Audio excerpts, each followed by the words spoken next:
Hello, everyone. I'm Shashank, and glad to be here.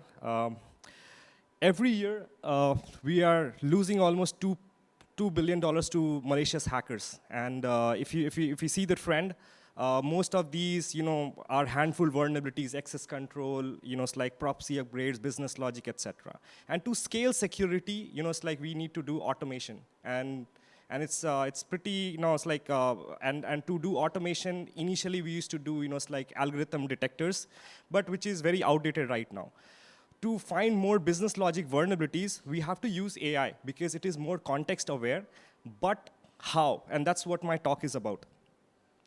So AI is often treated as a buzzword, out-of-box LLM, large language models, neural networks trained on massive text and code bases, which are very great at querying, like code snippets. But then when it comes to finding vulnerabilities, we have two problems. One is the hallucination of the vulnerabilities, which means it's a time waste. And then the second thing is missed exploits because it could not understand the deeper context of the business logic. So what is the solution?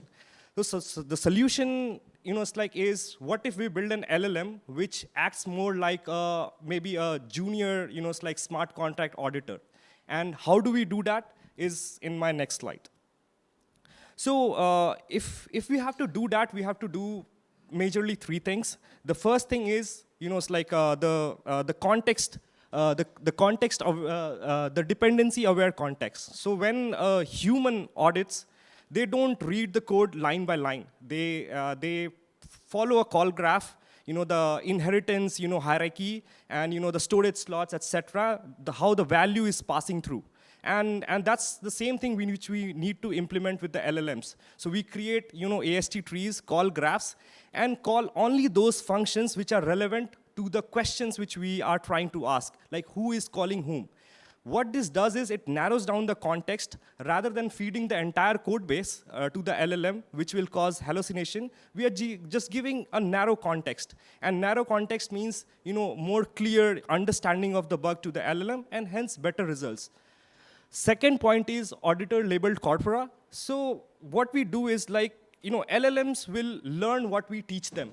So, and how we do that? So there are audit contests, postmortems, public audit reports, etc.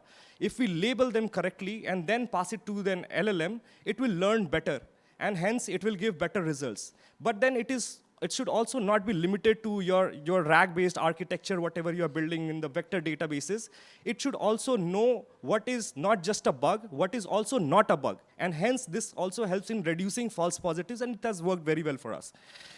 The third thing is training. So training, it's like, again, training, LLM trainings is an expensive thing. So how do we approach that in a cost-effective and still, it's like efficient manner? So the first thing we start with is like supervised fine-tuning, where we, it's like we do the supervised fine-tuning, and then we do the parametric optimization using, using the LoRa and QLoRa method, because in that you just have to train the 1 to 3% of the parameters, not the entire LLM, and hence it is very cost-effective. And then on top of that, you do preference optimization methods like DPO and ORDPO. And when we combine all these methods, it becomes a better, it's like a better vulnerability, it's like assessment tool, which believes in, which follows the context and hence gives the better results. So thank you so much.